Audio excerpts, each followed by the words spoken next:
英語聞き流しリスニング、英語テキストと MP3 音声ダウンロードは、ホームページからご利用いただけます。88thpp.com、88thpp.com。Chapter 6. Marilla makes up her mind. Get there they did, however, in due season. Mrs. Spencer lived in a big yellow house at White Sands Cove, and she came to the door with surprise and welcome mingled on her benevolent face. "Dear, dear," she exclaimed, "you're the last folks I was looking for today, but I'm real glad to see you. You'll put your horse in? And how are you, Anne?"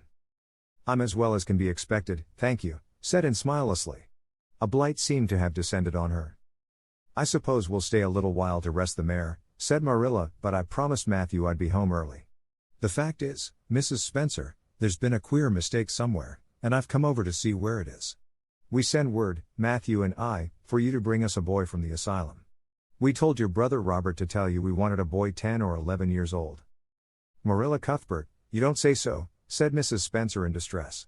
"Why, Robert sent word down by his daughter Nancy and she said you wanted a girl, didn't she, Flora Jane?" Appealing to her daughter who had come out to the steps. "She certainly did, Miss Cuthbert," corroborated Flora Jane earnestly. "I'm dreadful sorry," said Mrs. Spencer. "It's too bad, but it certainly wasn't my fault, you see, Miss Cuthbert. I did the best I could and I thought I was following your instructions. Nancy is a terrible flighty thing. I've often had to scold her well for her heedlessness." "It was our own fault," said Marilla resignedly. "We should have come to you ourselves and not left an important message to be passed along by word of mouth in that fashion. Anyhow, the mistake has been made and the only thing to do is to set it right. Can we send the child back to the asylum? I suppose they'll take her back, won't they?" "I suppose so," said Mrs. Spencer thoughtfully, "but I don't think it will be necessary to send her back. Mrs. Peter Blewett was up here yesterday, and she was saying to me how much she wished she'd sent by me for a little girl to help her. Mrs. Peter has a large family, you know, and she finds it hard to get help. And will be the very girl for you. I call it positively providential." Marilla did not look as if she thought Providence had much to do with the matter. Here was an unexpectedly good chance to get this unwelcome orphan off her hands, and she did not even feel grateful for it. She knew Mrs. Peter Blewett only by sight as a small, shrewish-faced woman without an ounce of superfluous flesh on her bones. But she had heard of her. A terrible worker and driver, Mrs. Peter was said to be, and discharged servant girls told fearsome tales of her temper and stinginess, and her family of pert, quarrelsome children. Marilla felt a qualm of conscience at the thought of handing it over to her tender mercies. "Well, I'll go in and we'll talk the matter over," she said. "And if there isn't Mrs. Peter coming up the lane this blessed minute," exclaimed Mrs. Spencer, bustling her guests through the hall into the parlor, where a deadly chill struck on them as if the air had been strained so long through dark green, closely drawn blinds that it had lost every particle of warmth it had ever possessed. "That is real lucky, for we can settle the matter right away.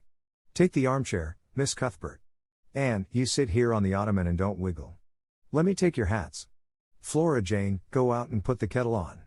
Good afternoon, Mrs. Blewett. We were just saying how fortunate it was you happened along.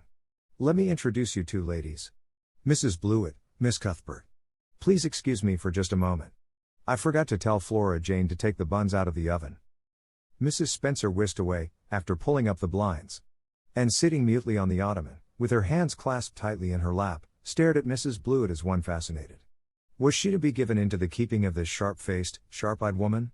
She felt a lump coming up in her throat and her eyes smarted painfully. She was beginning to be afraid she couldn't keep the tears back when Mrs. Spencer returned, flushed and beaming, quite capable of taking any and every difficulty, physical, mental or spiritual, into consideration and settling it out of hand. "It seems there's been a mistake about this little girl, Mrs. Blewett," she said. "I was under the impression that Mr. and Miss Cuthbert wanted a little girl to adopt. I was certainly told so. But it seems it was a boy they wanted. So if you're still of the same mind you were yesterday, I think she'll be just the thing for you." Mrs. Blewett darted her eyes over Anne from head to foot. "How old are you and what's your name?" she demanded. "And Shirley," faltered the shrinking child, not daring to make any stipulations regarding the spelling thereof, "and I'm 11 years old." "Humphrey. You don't look as if there was much to you. But you're wiry." "I don't know, but the wiry ones are the best after all. Well, if I take you you'll have to be a good girl, you know, good and smart and respectful. I'll expect you to earn your keep, and no mistake about that. Yes, I suppose I might as well take her off your hands, Miss Cuthbert. The baby's awful fractious, and I'm clean worn out attending to him. If you like I can take her right home now. Marilla looked at Anne and softened at sight of the child's pale face with its look of mute misery, the misery of a helpless little creature who finds itself once more caught in the trap from which it had escaped. Marilla felt an uncomfortable conviction that, if she denied the appeal of that look, it would haunt her to her dying day. Moreover, she did not fancy Mrs. Blewett. To hand a sensitive, high-strung child over to such a woman. No, she could not take the responsibility of doing that. Well, I don't know, she said slowly. I didn't say that Matthew and I had absolutely decided that we wouldn't keep her. In fact, I may say that Matthew is disposed to keep her. I just came over to find out how the mistake had occurred. I think I'd better take her home again and talk it over with Matthew. I feel that I oughtn't to decide on anything without consulting him. If we make up our mind not to keep her, we'll bring or send her over to you tomorrow night. If we don't, you may know that she is going to stay with us. Will that suit you, Mrs. Blewett? I suppose it'll have to, said Mrs. Blewett ungraciously. During Marilla's speech a sunrise had been dawning on Anne's face. First the look of despair faded out, then came a faint flush of hope, her eyes grew deep and bright as morning stars. The child was quite transfigured, and, a moment later, when Mrs. Spencer and Mrs. Blewett went out in quest of a recipe the latter had come to borrow, she sprang up and flew across the room to Marilla. Oh, Miss Cuthbert, did you really say that perhaps you would let me stay at Green Gables? She said, in a breathless whisper, as if speaking aloud might shatter the glorious possibility. Did you really say it? Or did I only imagine that you did? I think you'd better learn to control that imagination of yours, and, if you can't distinguish between what is real and what isn't, said Marilla crossly. Yes, you did hear me say just that and no more. It isn't decided yet, and perhaps we will conclude to let Mrs. Blewett take you after all. She certainly needs you much more than I do. I'd rather go back to the asylum than go to live with her, said Anne passionately. She looks exactly like a gimlet. Marilla smothered a smile under the conviction that Anne must be reproved for such a speech. A little girl like you should be ashamed of talking so about a lady and a stranger, she said severely. Go back and sit down quietly and hold your tongue and behave as a good girl should. I'll try to do and be anything you want me, if you'll only keep me, said Anne, returning meekly to her ottoman. When they arrived back at Green Gables that evening, Matthew met them in the lane. Marilla from afar had noted him prowling along it and guessed his motive. She was prepared for the relief she read in his face when he saw that she had at least brought back and back with her. But she said nothing to him relative to the affair until they were both out in the yard behind the barn milking the cows. Then she briefly told him Anne's history and the result of the interview with Mrs. Spencer. I wouldn't give a dog I like to that Blewett woman, said Matthew with unusual vim. I don't fancy her style myself, admitted Marilla, but it's that or keeping her ourselves, Matthew. And since you seem to want her, I suppose I'm willing, or have to be. I've been thinking over the idea until I've got kind of used to it. It seems a sort of duty. I've never brought up a child, especially a girl, and I dare say I'll make a terrible mess of it. But I'll do my best. So far as I'm concerned, Matthew, she may stay. Matthew's shy face was aglow of delight. Well now, I reckon you'd come to see it in that light, Marilla, he said.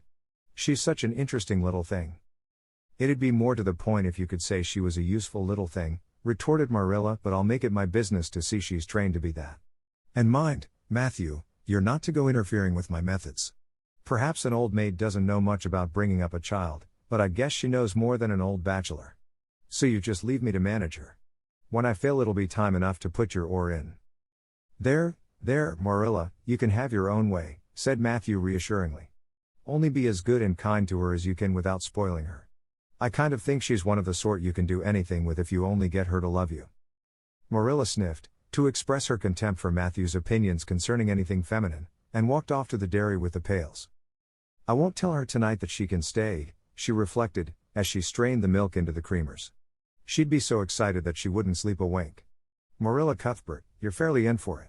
Did you ever suppose you'd see the day when you'd be adopting an orphan girl? It's surprising enough, but not so surprising as that Matthew should be at the bottom of it, him that always seemed to have such a mortal dread of little girls. Anyhow, we've decided on the experiment and goodness only knows what will come of it. Chapter 7. And says her prayers.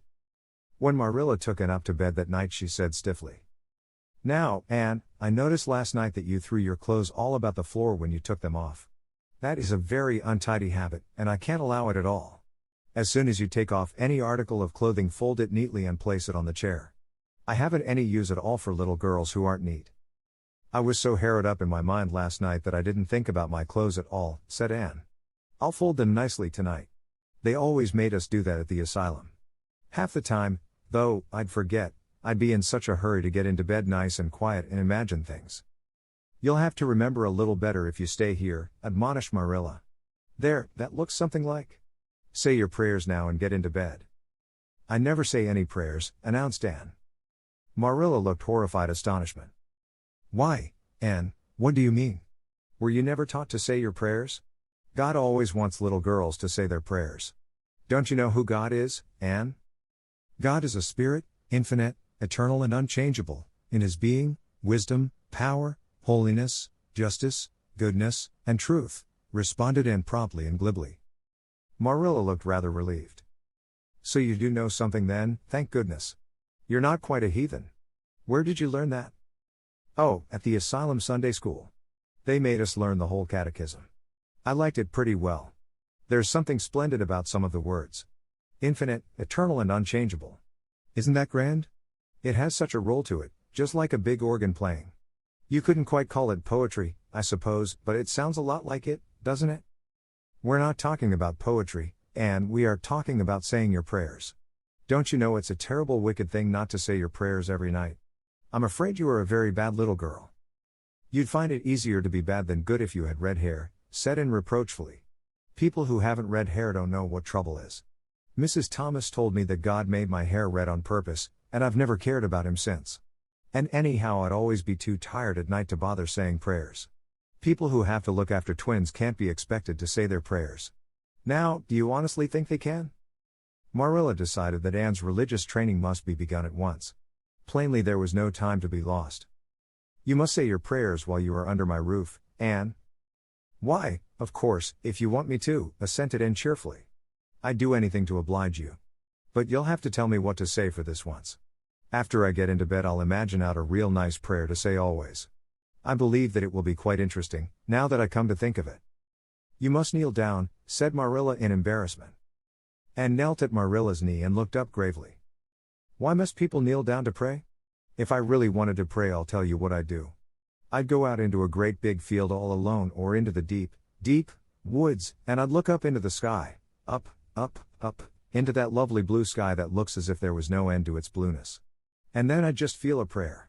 Well, I'm ready. What am I to say? Marilla felt more embarrassed than ever. She had intended to teach in the childish classic, Now I Lay Me Down to Sleep.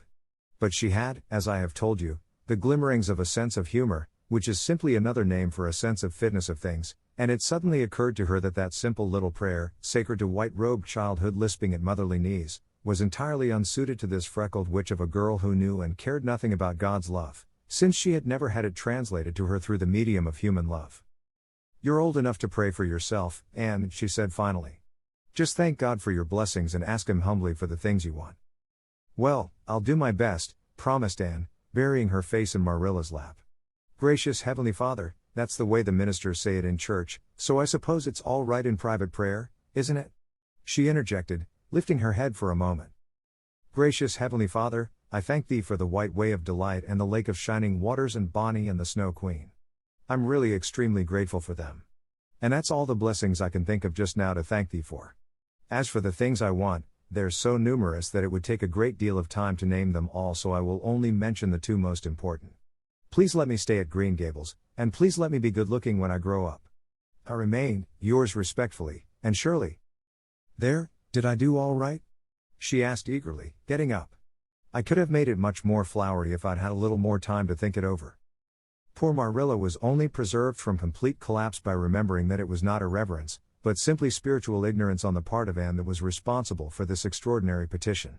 She tucked the child up in bed, mentally vowing that she should be taught a prayer the very next day, and was leaving the room with the light when Anne called her back. I've just thought of it now. I should have said, Amen in place of yours respectfully, shouldn't I? The way the ministers do. I'd forgotten it, but I felt a prayer should be finished off in some way, so I put in the other. Do you suppose it will make any difference? I don't suppose it will, said Marilla. Go to sleep now like a good child. Good night. I can only say good night tonight with a clear conscience, said Anne, cuddling luxuriously down among her pillows. Marilla retreated to the kitchen, set the candle firmly on the table, and glared at Matthew. Matthew Cuthbert, it's about time somebody adopted that child and taught her something. She's next door to a perfect heathen. Will you believe that she never said a prayer in her life till tonight? I'll send her to the manse tomorrow and borrow the Peep of the Day series, that's what I'll do. And she shall go to Sunday school just as soon as I can get some suitable clothes made for her. I foresee that I shall have my hands full. Well, we can't get through this world without our share of trouble. I've had a pretty easy life of it so far, but my time has come at last and I suppose I'll just have to make the best of it. Chapter 8. Anne's bringing up is begun. For reasons best known to herself, Marilla did not tell Anne that she was to stay at Green Gables until the next afternoon. During the forenoon she kept the child busy with various tasks and watched over her with a keen eye while she did them. By noon she had concluded that Anne was smart and obedient, willing to work and quick to learn. Her most serious shortcoming seemed to be a tendency to fall into daydreams in the middle of a task and forget all about it until such time as she was sharply recalled to earth by a reprimand or a catastrophe. When Anne had finished washing the dinner dishes she suddenly confronted Marilla with the air and expression of one desperately determined to learn the worst. Her thin little body trembled from head to foot, her face flushed and her eyes dilated until they were almost black. She clasped her hands tightly and said in an imploring voice, "Oh, please, Miss Cuthbert, won't you tell me if you are going to send me away or not? I've tried to be patient all the morning, but I really feel that I cannot bear not knowing any longer. It's a dreadful feeling. Please tell me." "You haven't scalded the dishcloth in clean hot water as I told you to do," said Marilla immovably. "Just go and do it before you ask any more questions, Anne." Anne went and attended to the dishcloth. Then she returned to Marilla and fastened imploring eyes of the latter's face. "Well," said Marilla, unable to find any excuse for deferring her explanation longer, "I suppose I might as well tell you. Matthew and I have decided to keep you, that is, if you will try to be a good little girl and show yourself grateful." "Why, child, whatever is the matter?" "I'm crying," said Anne in a tone of bewilderment. "I can't think why. I'm glad as glad can be. Oh, glad doesn't seem the right word at all. I was glad about the white way and the cherry blossoms, but this.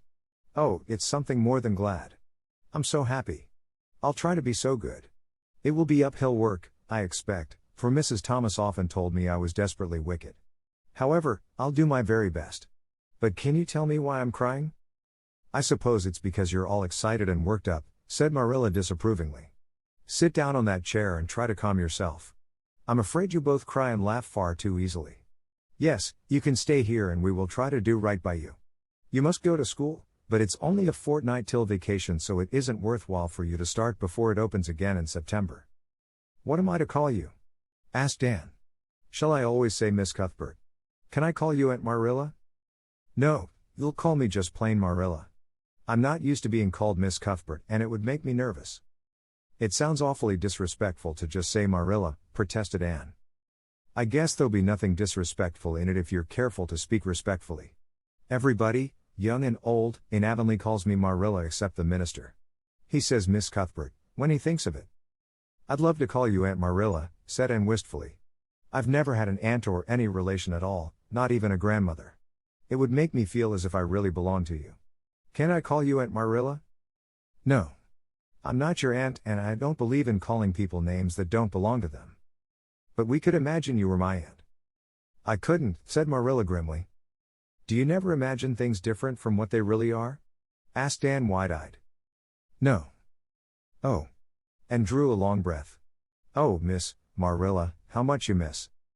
"I don't believe in imagining things different from what they really are," retorted Marilla. "When the Lord puts us in certain circumstances He doesn't mean for us to imagine them away. And that reminds me. Go into the sitting room, and be sure your feet are clean and don't let any flies in, and bring me out the illustrated card that's on the mantelpiece. The Lord's Prayer is on it and you'll devote your spare time this afternoon to learning it off by heart. There's to be no more of such praying as I heard last night." "I suppose I was very awkward," said Anne apologetically, "but then, you see, I'd never had any practice. You couldn't really expect a person to pray very well the first time she tried, could you? I thought out a splendid prayer after I went to bed, just as I promised you I would. It was nearly as long as a minister's and so poetical. But would you believe it? I couldn't remember one word when I woke up this morning. and I'm afraid I'll never be able to think out another one as good. Somehow, things never are so good when they're thought out a second time. Have you ever noticed that? Here is something for you to notice, Anne.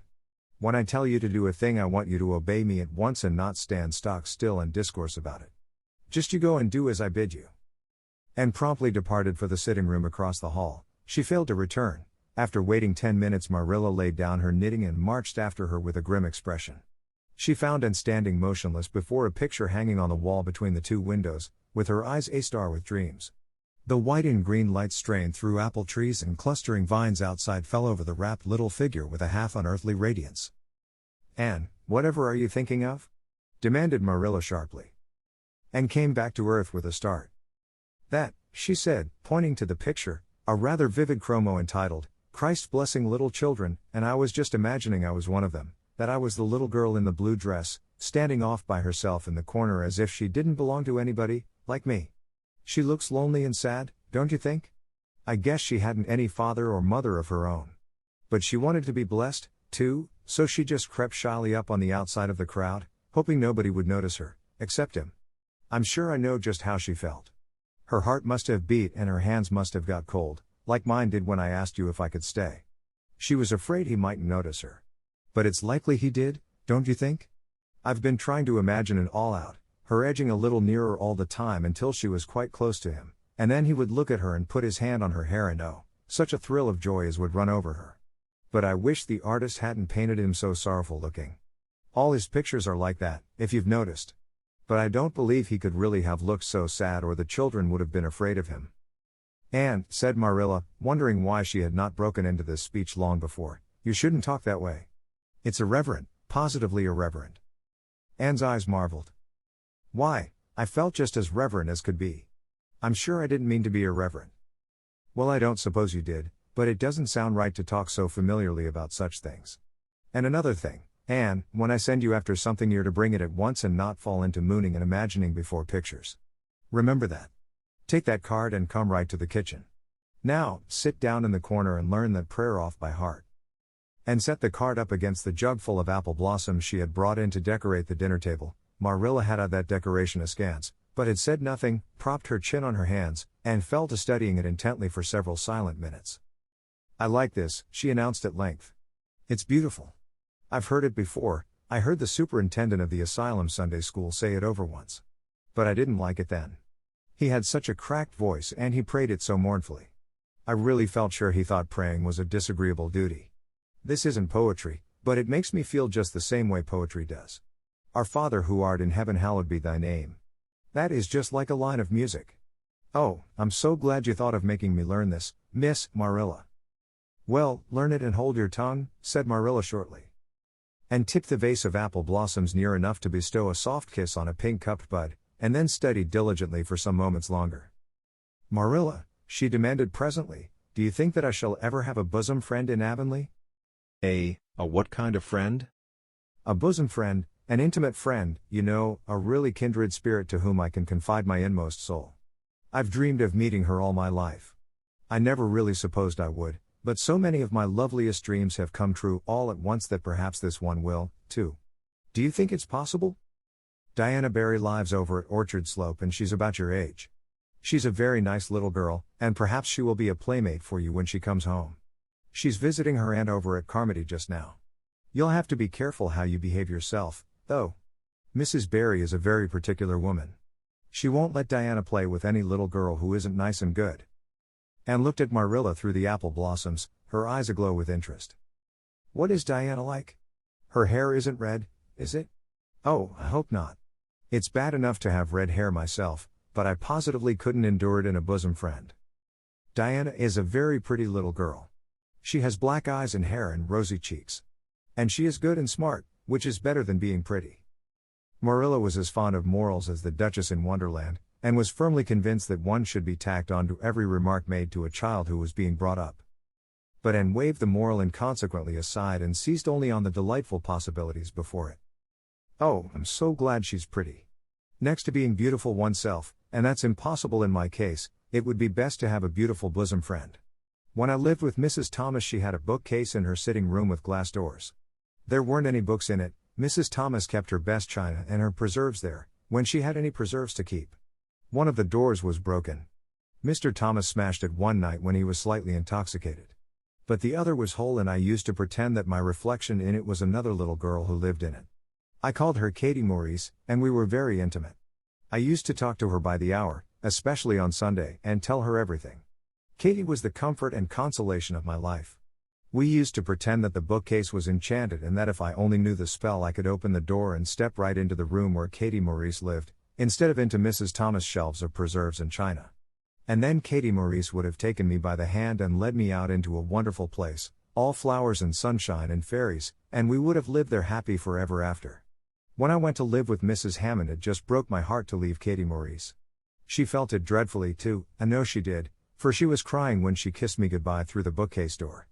There was no bookcase at Mrs. Hammond's. But just up the river a little way from the house there was a long green little valley, and the loveliest echo lived there. It echoed back every word you said, even if you didn't talk a bit loud. So I imagined that it was a little girl called Violetta, and we were great friends, and I loved her almost as well as I loved Katie Maurice, not quite, but almost, you know. The night before I went to the asylum I said goodbye to Violetta, and oh, her goodbye came back to me in such sad, sad tones. I had become so attached to her that I hadn't the heart to imagine a bosom friend at the asylum, even if there had been any scope for imagination there. I think it's just as well there wasn't, said Marilla dryly. I don't approve of such goings-on. You seem to half believe your own imaginations. It will be well for you to have a real live friend to put such nonsense out of your head. But don't let Mrs. Barry hear you talking about your Katie Maurices and your Violettas, or she'll think you tell stories. Oh, I won't. I couldn't talk of them to everybody, their memories are too sacred for that. But I thought I'd like to have you know about them. Oh, look, here's a big bee just tumbled out of an apple blossom. Just think what a lovely place to live, in an apple blossom. Fancy going to sleep in it when the wind was rocking it. If I wasn't a human girl, I think I'd like to be a bee and live among the flowers. Yesterday you wanted to be a seagull, sniffed Marilla. I think you are very fickle-minded. I told you to learn that prayer and not talk. But it seems impossible for you to stop talking if you've got anybody that will listen to you. So go up to your room and learn it. Oh, I know it pretty nearly all now, all but just the last line. Well, never mind, do as I tell you. Go to your room and finish learning it well, and stay there until I call you down to help me get tea. Can I take the apple blossoms with me for company? Pleaded Anne. No, you don't want your room cluttered up with flowers. You should have left them on the tree in the first place. I did feel a little that way, too, said Anne. I kind of felt I shouldn't shorten their lovely lives by picking them. I wouldn't want to be picked if I were an apple blossom. But the temptation was irresistible. What do you do when you meet with an irresistible temptation? Anne, did you hear me tell you to go to your room? Anne sighed, retreated to the east gable, and sat down in a chair by the window. There, I know this prayer. I learned that last sentence coming upstairs. Now I'm going to imagine things into this room so that they'll always stay imagined. The floor is covered with a white velvet carpet with pink roses all over it, and there are pink silk curtains at the windows. The walls are hung with gold and silver brocade tapestry. The furniture is mahogany. I never saw any mahogany, but it does sound so luxurious. This is a couch all heaped with gorgeous silken cushions, pink and blue and crimson and gold, and I am reclining gracefully on it. I can see my reflection in that splendid big mirror hanging on the wall. I am tall and regal, clad in a gown of trailing white lace, with a pearl cross on my breast and pearls in my hair. My hair is of midnight darkness and my skin is clear ivory pallor. My name is the Lady Cordelia Fitzgerald. No, it isn't, I can't make that seem real. She danced up to the little looking glass and peered into it. Her pointed freckled face and solemn gray eyes peered back at her. You're only Anne of Green Gables, she said earnestly, and I see you, just as you are looking now, whenever I try to imagine I'm the Lady Cordelia. But it's a million times nicer to be Anne of Green Gables than Anne of Nowhere in particular, isn't it? She bent forward, kissed her reflection affectionately, and betook herself to the open window. Dear Snow Queen, good afternoon. And good afternoon, dear birches down in the hollow. And good afternoon, dear gray house up on the hill. I wonder if Diana is to be my bosom friend. I hope she will, and I shall love her very much. But I must never quite forget Katie Maurice and Violetta. They would feel so hurt if I did, and I'd hate to hurt anybody's feelings, even a little bookcase girl's or a little echo girl's. I must be careful to remember them and send them a kiss every day. And blew a couple of airy kisses from her fingertips past the cherry blossoms and then, with her chin in her hands, drifted luxuriously out on a sea of daydreams. Chapter 9. Mrs. Rachel Lynde is properly horrified.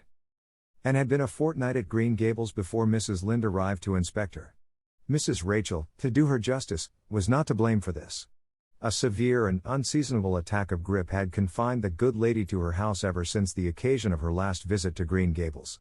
Mrs. Rachel was not often sick and had a well-defined contempt for people who were, but grippe, she asserted, was like no other illness on earth and could only be interpreted as one of the special visitations of Providence. As soon as her doctor allowed her to put her foot out of doors, she hurried up to Green Gables, bursting with curiosity to see Matthew and Marilla's orphan, concerning whom all sorts of stories and suppositions had gone abroad in Avonlea, and had made good use of every waking moment of that fortnight. Already she was acquainted with every tree and shrub about the place. She had discovered that a lane opened out below the apple orchard and ran up through a belt of woodland, and she had explored it to its furthest end in all its delicious vagaries of brook and bridge, fir coppice and wild cherry arch, corners thick with fern, and branching byways of maple and mountain ash. She had made friends with the spring down in the hollow, that wonderful deep, clear icy cold spring. It was set about with smooth red sandstones and rimmed in by great palm-like clumps of water fern, and beyond it was a log bridge over the brook. That bridge led Anne's dancing feet up over a wooded hill beyond, where perpetual twilight reigned under the straight, thick-growing firs and spruces. The only flowers there were myriads of delicate June bells, those shyest and sweetest of woodland blooms, and a few pale, aerial starflowers, like the spirits of last year's blossoms. Gossamers glimmered like threads of silver among the trees, and the fir boughs and tassels seemed to utter friendly speech. All these raptured voyages of exploration were made in the odd half-hours which she was allowed for play, and Anne talked Matthew and Marilla half-deaf over her discoveries. Not that Matthew complained, to be sure, he listened to it all with a wordless smile of enjoyment on his face. Marilla permitted the chatter until she found herself becoming too interested in it, whereupon she always promptly quenched Anne by a curt command to hold her tongue. Anne was out in the orchard when Mrs. Rachel came, wandering at her own sweet will through the lush, tremulous grasses splashed with ruddy evening sunshine, so that good lady had an excellent chance to talk her illness fully over, describing every ache and pulse beat with such evident enjoyment that Marilla thought even grippe must bring its compensations. When details were exhausted, Mrs. Rachel introduced the real reason of her call. "I've been hearing some surprising things about you and Matthew." "I don't suppose you are any more surprised than I am myself," said Marilla. "I'm getting over my surprise now." "It was too bad there was such a mistake," said Mrs. Rachel sympathetically. "Couldn't you have sent her back?" "I suppose we could, but we decided not to. Matthew took a fancy to her. And I must say I like her myself, although I admit she has her faults. The house seems a different place already. She's a real bright little thing." Marilla said more than she had intended to say when she began, for she read disapproval in Mrs. Rachel's expression. "It's a great responsibility you've taken on yourself," said that lady gloomily, "especially when you've never had any experience with children. You don't know much about her or her real disposition, I suppose, and there's no guessing how a child like that will turn out. But I don't want to discourage you, I'm sure, Marilla." "I'm not feeling discouraged," was Marilla's dry response. "When I make up my mind to do a thing it stays made up. I suppose you'd like to see Anne. I'll call her in." Anne came running in presently, her face sparkling with the delight of her orchard rovings, but, abashed at finding the delight herself in the unexpected presence of a stranger, she halted confusedly inside the door. She certainly was an odd-looking little creature in the short tight wincey dress she had worn from the asylum, below which her thin legs seemed ungracefully long. Her freckles were more numerous and obtrusive than ever, the wind had ruffled her hatless hair into over-brilliant disorder. It had never looked redder than at that moment. "Well, they didn't pick you for your looks, that's sure and certain," was Mrs. Rachel Lynde's emphatic comment. Mrs. Rachel was one of those delightful and popular people who pride themselves on speaking their mind without fear or favor. "She's terrible skinny and homely, Marilla. Come here, child, and let me have a look at you. Lawful heart, did anyone ever see such freckles? And hair as red as carrots. Come here, child, I say." And came there, but not exactly as Mrs. Rachel expected. With one bound she crossed the kitchen floor and stood before Mrs. Rachel, her face scarlet with anger, her lips quivering, and her whole slender form trembling from head to foot. "I hate you," she cried in a choked voice, stamping her foot on the floor. "I hate you, I hate you, I hate you," a louder stamp with each assertion of hatred. "How dare you call me skinny and ugly? How dare you say I'm freckled and red-headed? You are a rude, impolite, unfeeling woman."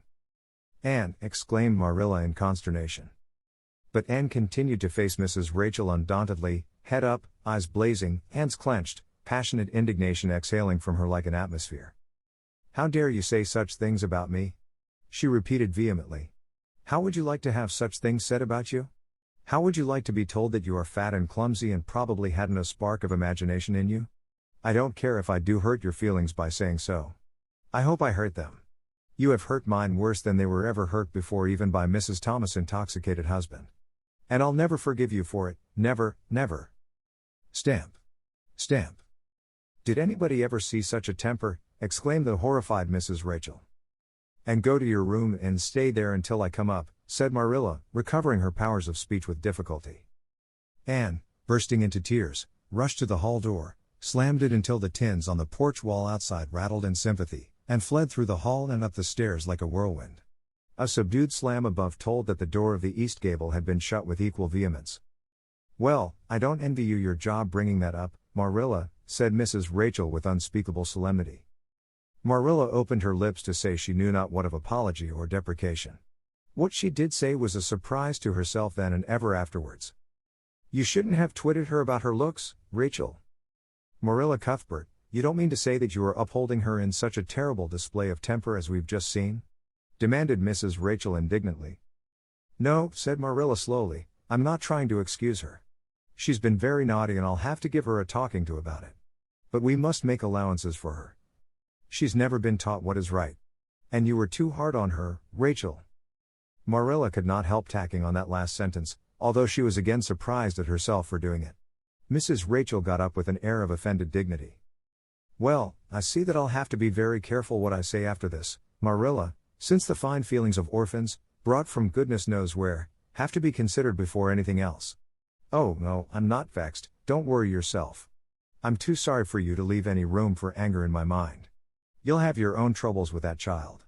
But if you'll take my advice, which I suppose you won't do, although I've brought up 10 children and buried 2, you'll do that talking to you mention with a fair-sized birch switch. I should think that would be the most effective language for that kind of a child. Her temper matches her hair, I guess. Well, good evening, Marilla. I hope you'll come down to see me often as usual. But you can't expect me to visit here again in a hurry, if I'm liable to be flown at and insulted in such a fashion. It's something new in my experience." Whereat Mrs. Rachel swept out in a way, if a fat woman who always waddled could be said to sweep away, and Marilla with a very solemn face betook herself to the east gable. On the way upstairs she pondered uneasily as to what she ought to do. She felt no little dismay over the scene that had just been enacted. How unfortunate that Anne should have displayed such temper before Mrs. Rachel Lynde, of all people. Then Marilla suddenly became aware of an uncomfortable and rebuking consciousness that she felt more humiliation over this than sorrow over the discovery of such a serious defect in Anne's disposition. And how was she to punish her? The amiable suggestion of the birch switch, to the efficiency of which all of Mrs. Rachel's own children could have borne smarting testimony, did not appeal to Marilla. She did not believe she could whip a child. No, some other method of punishment must be found to bring Anne to a proper realization of the enormity of her offense. Marilla found Anne face downward on her bed, crying bitterly, quite oblivious of muddy boots on a clean counterpane. "Anne," she said not ungently. No answer. "Anne," with greater severity, "get off that bed this minute and listen to what I have to say to you." Anne squirmed off the bed and sat rigidly on a chair beside it, her face swollen and tear-stained and her eyes fixed stubbornly on the floor. "This is a nice way for you to behave. Anne. Aren't you ashamed of yourself?" "She hadn't any right to call me ugly and red-headed," retorted Anne, evasive and defiant. "You hadn't any right to fly into such a fury and talk the way you did to her, Anne. I was ashamed of you, thoroughly ashamed of you. I wanted you to behave nicely to Mrs. Lynde, and instead of that you have disgraced me. I'm sure I don't know why you should lose your temper like that just because Mrs. Lynde said you were red-haired and homely. You say it yourself often enough." "Oh, but there's such a difference between saying a thing yourself and hearing other people say it," wailed Anne. "You may know a thing is so, but you can't help hoping other people don't quite think it is. I suppose you think I have an awful temper, but I couldn't help it. When she said those things something just rose right up in me and choked me. I had to fly out at her. Well, you made a fine exhibition of yourself, I must say. Mrs. Lynde will have a nice story to tell about you everywhere, and she'll tell it, too. It was a dreadful thing for you to lose your temper like that, Anne. Just imagine how you would feel if somebody told you to your face that you were skinny and ugly," pleaded Anne tearfully. An old remembrance suddenly rose up before Marilla. She had been a very small child when she had heard one aunt say of her to another, "What a pity she is such a dark, homely little thing." Marilla was every day of 50 before the sting had gone out of that memory. "I don't say that I think Mrs. Lynde was exactly right in saying what she did to you," and she admitted in a softer tone. "Rachel is too outspoken. But that is no excuse for such behavior on your part. She was a stranger and an elderly person and my visitor, all three very good reasons why you should have been respectful to her. You were rude and saucy and Marilla had a saving inspiration of punishment. You must go to her and tell her you are very sorry for your bad temper and ask her to forgive you." "I can never do that," said Anne determinedly and darkly. "You can punish me in any way you like, Marilla. You can shut me up in a dark, damp dungeon inhabited by snakes and toads and feed me only on bread and water and I shall not complain. But I cannot ask Mrs. Lynde to forgive me." "We're not in the habit of shutting people up in dark damp dungeons," said Marilla dryly, "especially as they're rather scarce in Avonlea.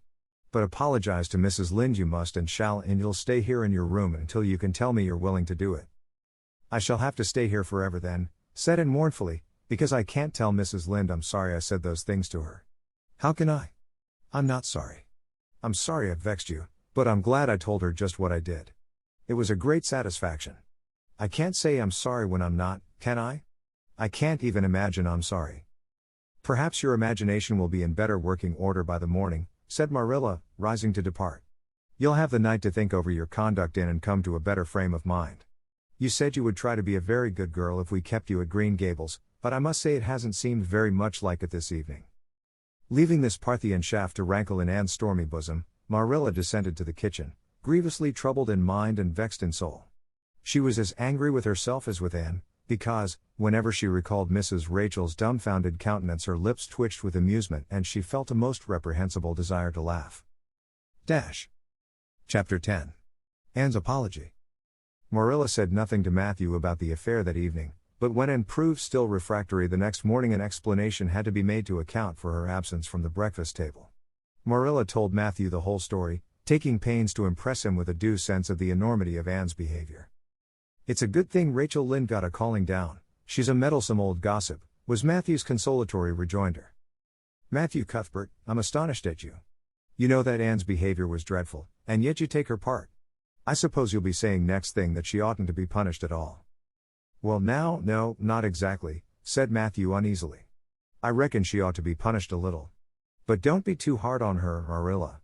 Recollect she hasn't ever had anyone to teach her right.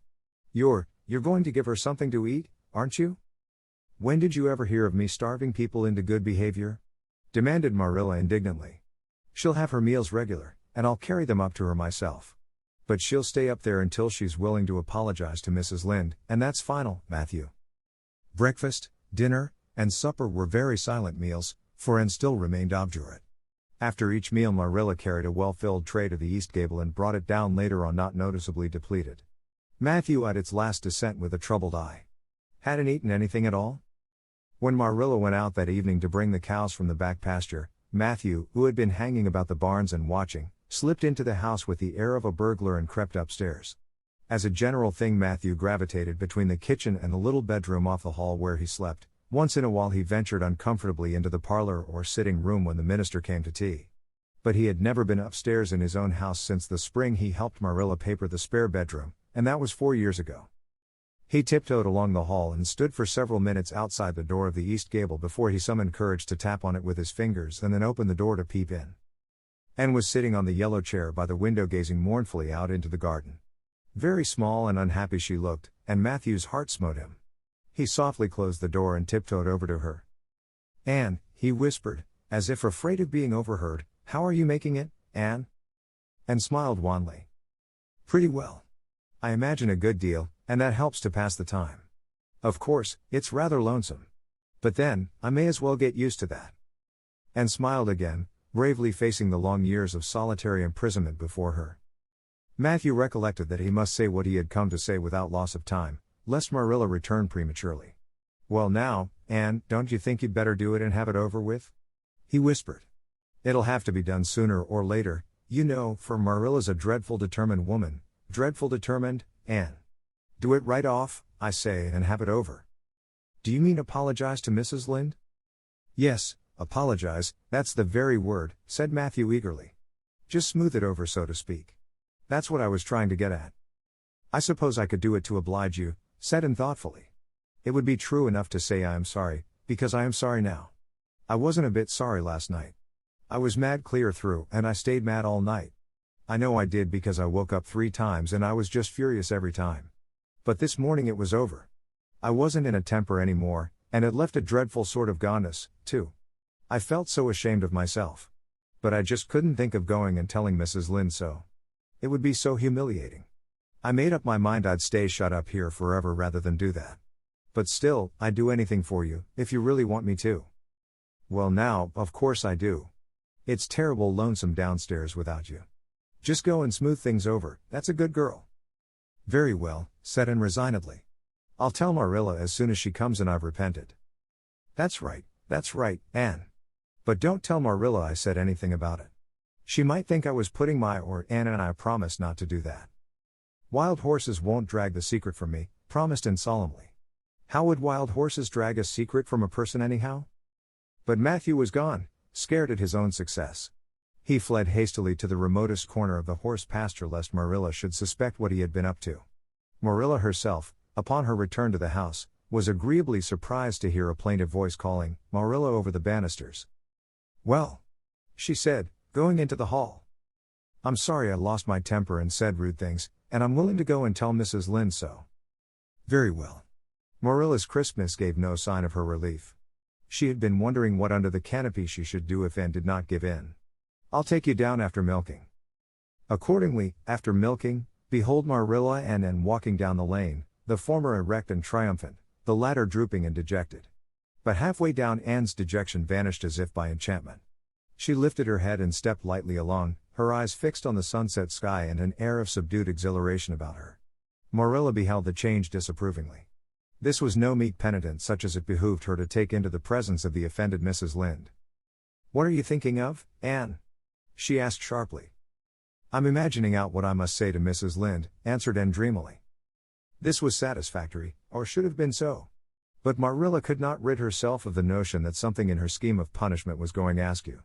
And had no business to look so rapt and radiant. Rapt and radiant Anne continued until they were in the very presence of Mrs. Lynde, who was sitting knitting by her kitchen window.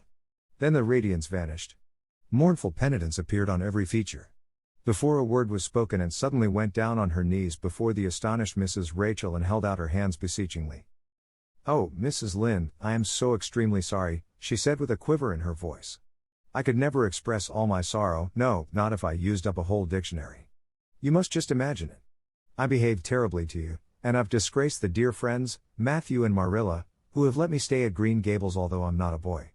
I'm a dreadfully wicked and ungrateful girl, and I deserve to be punished and cast out by respectable people forever.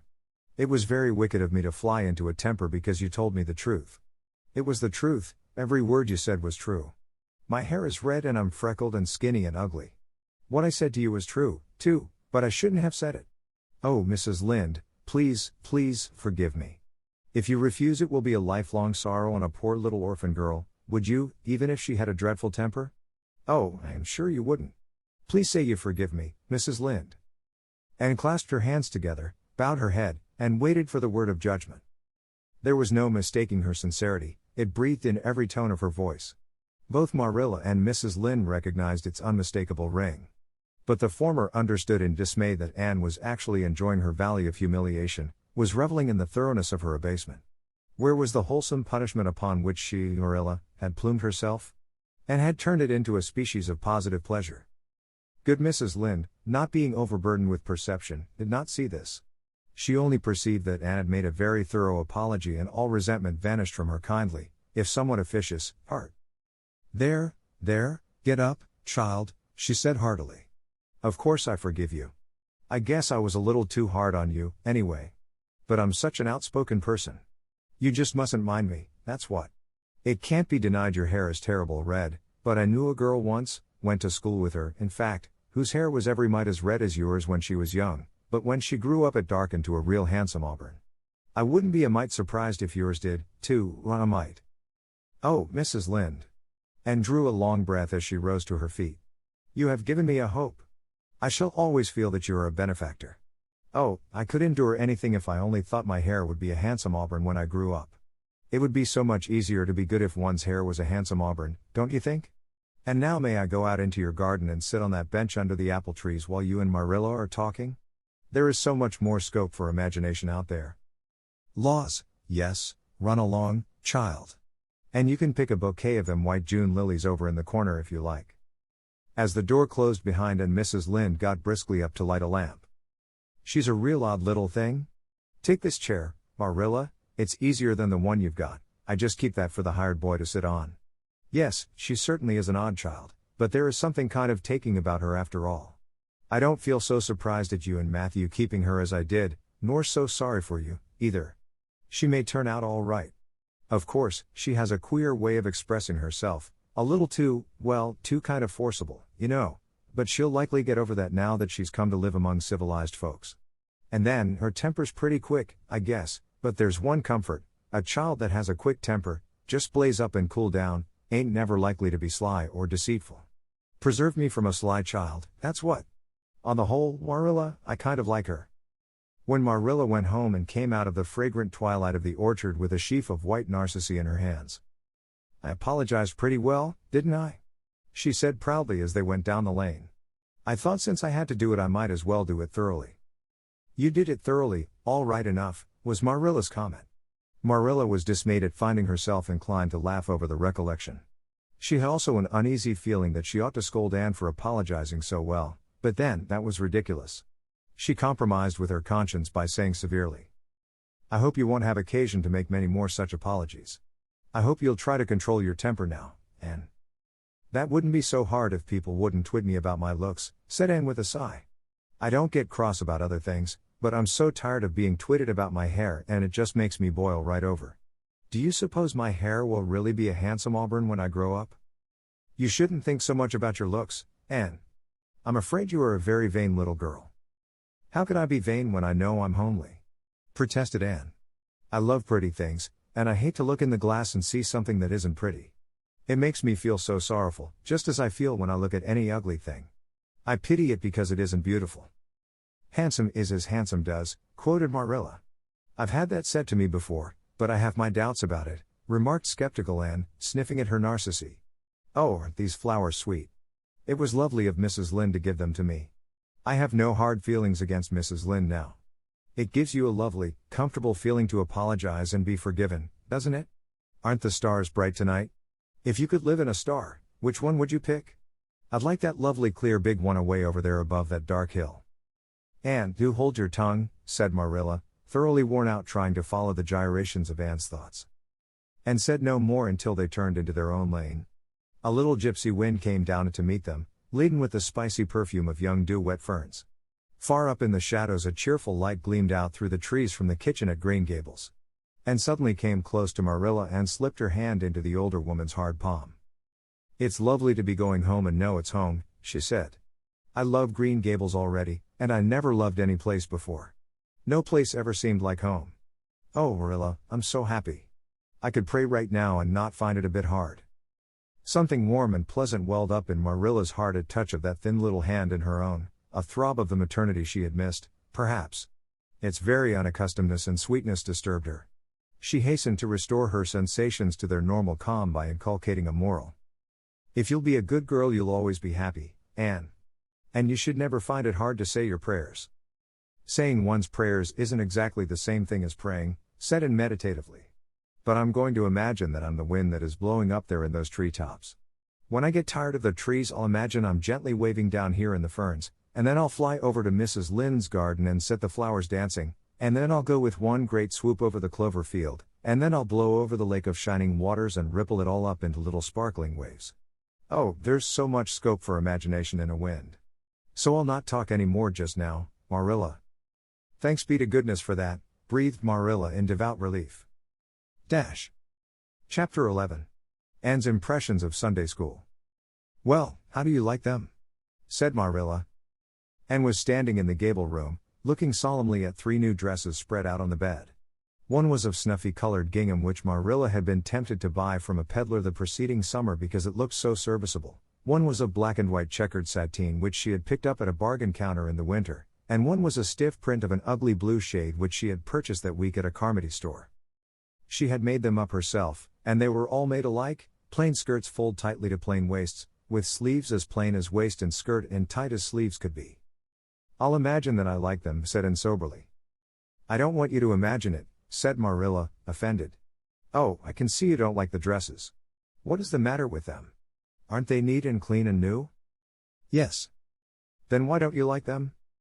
They're not pretty," said Anne reluctantly. "Pretty?" Marilla sniffed. "I didn't trouble my head about getting pretty dresses for you. I don't believe in pampering vanity, Anne, I'll tell you that right off. Those dresses are good, sensible, serviceable dresses, without any frills or furbelows about them, and they're all you'll get this summer. The brown gingham and the blue print will do you for school when you begin to go. The sateen is for church and Sunday school. I'll expect you to keep them neat and clean and not to tear them. I should think you'd be grateful to get most anything after those skimpy wincey things you've been wearing." "Oh, I am grateful," protested Anne. "But I'd be ever so much gratefuler if you'd made just one of them with puffed sleeves. Puffed sleeves are so fashionable now. It would give me such a thrill, Marilla, just to wear a dress with puffed sleeves." "Well, you'll have to do without your thrill. I hadn't any material to waste on puffed sleeves. I think they are ridiculous looking things anyhow. I prefer the plain, sensible ones. But I'd rather look ridiculous when everybody else does than plain and sensible all by myself," persisted Anne mournfully. "Trust you for that. Well, hang those dresses carefully up in your closet, and then sit down and learn the Sunday school lesson. I got a quarterly from Mr. Bell for you and you'll go to Sunday school tomorrow," said Marilla, disappearing downstairs in high dudgeon. Anne clasped her hands and looked at the dresses. "I did hope there would be a white one with puffed sleeves," she whispered disconsolately. "I prayed for one, but I didn't much expect it on that account. I didn't suppose God would have time to bother about a little orphan girl's dress. I knew I'd just have to depend on Marilla for it. Well, fortunately I can imagine that one of them is of snow-white muslin with lovely lace frills and 3 puffed sleeves." The next morning warnings of a sick headache prevented Marilla from going to Sunday school with Anne. "You'll have to go down and call for Mrs. Lynde, Anne," she said. "She'll see that you get into the right class. Now, mind you behave yourself properly. Stay to preaching afterwards and ask Mrs. Lynde to show you our pew. Here's a cent for collection. Don't stare at people and don't fidget. I shall expect you to tell me the text when you come home." And started off irreproachable, arrayed in the stiff black and white sateen, which, while decent as regards length and certainly not open to the charge of skimpiness, contrived to emphasize every corner and angle of her thin figure. Her hat was a little, flat, glossy, New Sailor, the extreme plainness of which had likewise much disappointed Anne, who had permitted herself secret visions of ribbon and flowers. The latter, however, were supplied before Anne reached the main road, for being confronted halfway down the lane with a golden frenzy of wind-stirred buttercups and a glory of wild roses, and promptly and liberally garlanded her hat with a heavy wreath of them. Whatever other people might have thought of the result it satisfied Anne, and she tripped gaily down the road, holding her ruddy head with its decoration of pink and yellow very proudly. When she had reached Mrs. Lynde's house she found that lady gone. Nothing daunted, and proceeded onward to the church alone. In the porch she found a crowd of little girls, all more or less gaily attired in whites and blues and pinks, and all staring with curious eyes at this stranger in their midst, with her extraordinary head adornment. Avonlea little girls had already heard queer stories about Anne. Mrs. Lynde said she had an awful temper. Jerry Biot, the hired boy at Green Gables, said she talked all the time to herself or to the trees and flowers like a crazy girl. They looked at her and whispered to each other behind their quarterlies. Nobody made any friendly advances, then or later on when the opening exercises were over and Anne found herself in Miss Rogerson's class. Miss Rogerson was a middle-aged lady who had taught a Sunday school class for 20 years. Her method of teaching was to ask the printed questions from the quarterly and look sternly over its edge at the particular little girl she thought ought to answer the question. She looked very often at Anne, and Anne, thanks to Marilla's drilling, answered promptly, but it may be questioned if she understood very much about either question or answer. She did not think she liked Miss Rogerson, and she felt very miserable. Every other little girl in the class had puffed sleeves. And felt that life was really not worth living without puffed sleeves. "Well, how did you like Sunday school?" Marilla wanted to know when Anne came home. Her wreath having faded, and had discarded it in the lane, so Marilla was spared the knowledge of that for a time. "I didn't like it a bit. It was horrid." "And Shirley," said Marilla rebukingly. And sat down on the rocker with a long sigh, kissed one of Bonnie's leaves, and waved her hand to a blossoming fuchsia. They might have been lonesome while I was away, she explained. And now about the Sunday school. I behaved well, just as you told me. Mrs. Lind was gone, but I went right on myself. I went into the church, with a lot of other little girls, and I sat in the corner of a pew by the window while the opening exercises went on. Mr. Bell made an awfully long prayer. I would have been dreadfully tired before he got through if I hadn't been sitting by that window. But it looked right out on the lake of shining waters, so I just gazed at that and imagined all sorts of splendid things. You shouldn't have done anything of the sort. You should have listened to Mr. Bell. But he wasn't talking to me, protested Anne. He was talking to God, and he didn't seem to be very much interested in it, either. I think he thought God was too far off though. There was a long row of white birches hanging over the lake and the sunshine fell down through them way down, deep into the water. Oh, Marilla, it was like a beautiful dream. It gave me a thrill and I just said, thank you for it, God, 2 or 3 times. Not out loud, I hope, said Marilla anxiously. Oh, no, just under my breath. Well, Mr. Bell did get through at last and they told me to go into the classroom with Miss Rogerson's class. There were 9 other girls in it. They all had puff sleeves. I tried to imagine mine were puffed, too, but I couldn't. Why couldn't I? It was as easy as could be to imagine they were puffed when I was alone in the East Gable, but it was awfully hard there among the others who had really truly puffs. You shouldn't have been thinking about your sleeves in Sunday school. You should have been attending to the lesson. I hope you knew it. Oh, yes, and I answered a lot of questions. Miss Rogerson asked ever so many. I don't think it was fair for her to do all the asking. There were lots I wanted to ask her, but I didn't like to because I didn't think she was a kindred spirit. Then all the other little girls recited a paraphrase. She asked me if I knew any. I told her I didn't, but I could recite, "The dog at his master's grave" if she liked. That's in the Third Royal Reader. It isn't a really truly religious piece of poetry, but it's so sad and melancholy that it might as well be. She said it wouldn't do and she told me to learn the 19th paraphrase for next Sunday. I read it over in church afterwards and it's splendid. There are 2 lines in particular that just thrill me. Quick as the slaughtered squadrons fell in Midian's evil day. I don't know what squadrons means nor Midian, either, but it sounds so tragical. I can hardly wait until next Sunday to recite it. I'll practice it all the week. After Sunday school I asked Miss Rogerson, because Mrs. Lind was too far away, to show me your pew. I sat just as still as I could and the text was Revelations, 3rd chapter, 2nd and 3rd verses. It was a very long text. If I was a minister I'd pick the short, snappy ones. The sermon was awfully long too. I suppose the minister had to match it to the text. I didn't think he was a bit interesting. The trouble with him seems to be that he hasn't enough imagination. I didn't listen to him very much. I just let my thoughts run and I thought of the most surprising things. Marilla felt helplessly that all this should be sternly reproved, but she was hampered by the undeniable fact that some of the things Anne had said, especially about the minister's sermons and Mr. Bell's prayers, were what she herself had really thought deep down in her heart for years, but had never given expression to. It almost seemed to her that those secret, unuttered, critical thoughts had suddenly taken visible and accusing shape and form in the person of this outspoken morsel of neglected humanity.